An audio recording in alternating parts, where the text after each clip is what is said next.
Students आज हम review question chapter number 14 के कुछ डिस्कस करेंगे।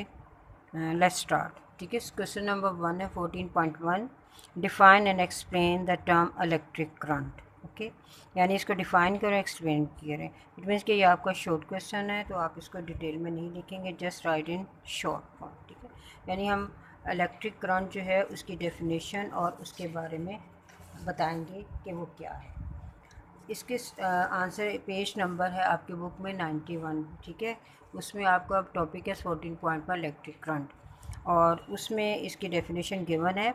सबसे पहले आप क्या लिखेंगे डेफिनेशन में, the rate of flow of electric charge through any cross section area is called current. ठीक है, if the charge q is passing through any area in time t, then current I flowing through it will be given by, ये इसका formula है। Current किसके equal है, charge over time, यानी I is equal to Q over T.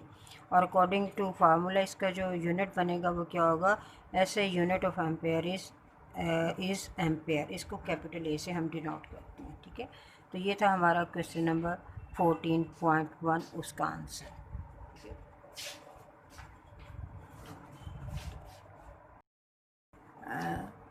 Second question है 14.2, ये आपके syllabus में नहीं है। 14.3 है, what do we mean by the term EMF, is it really a force, explain. ठीक है, यानी सबसे पहले हमें ईएमएफ जो है उसकी डेफिनेशन के बारे में हमें बताना है। एक पार्ट इसका ये आ जाता है, इसका फार्मूला भी लिखेंगे, ये भी आपका शॉर्ट क्वेश्चन है। और फिर हमने ये बताना है is it really a force, यानी हमने इसकी रीज़न बतानी है कि क्या ये फोर्स है। ठीक है, और इसको हमने एक्सप्लेन करना है। ठीक, तो सबसे पहले हम ईएमएफ की जो डेफिनेशन है वो हम लिखेंगे आपकी बुक में, पेज नंबर 96 पे इसकी डेफिनेशन है। ये देखें ईएमएफ। ठीक है, इसकी उन्होंने दो डेफिनेशन दी हैं, आप उनमें से कोई भी एक डेफिनेशन रन कर सकते हैं। It is the energy supplied by a battery to a unit positive charge when it flows through the close circuit. ठीक है, और सेकंड डेफिनेशन आ जाती है, the energy converted from non electrical form to electrical form when one coulomb of positive charge passes through the battery. और EMF जो है वो किसके इक्वल, एनर्जी ओवर चार्ज, यानी E is equal to W over Q। Okay, और इसका जो यूनिट है वो क्या है, the unit for EMF is जॉल पर कॉलम। ठीक है, तो ये थी इसकी डेफिनेशन और इसका मैथमेटिकल जो है वो फार्मूला।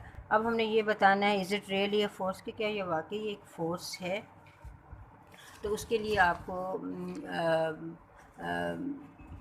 ये आंसर देना पड़ेगा। देखिए, EMF is the characteristic of any energy source. ठीक है, यानी ईएमएफ क्या है, वो किसी भी एनर्जी सोर्स का वो करेक्टरिस्टिक्स है that is capable of driving electric charge around a circuit, यानी जो एक सर्किट में चार्ज को क्या कर सकता है, मूव करवा सकता है, यानी जिसमें इतनी काबिलियत सलाहियत होती है कि वो इलेक्ट्रिक चार्ज को एक सर्किट में मूव करवा सकता है। It means despite it's name EMF is not actually a force, यानी ये जो है फोर्स नहीं है। ठीक है, और इसके सेकंड पार्ट का आंसर आप इस तरीके से लिखेंगे।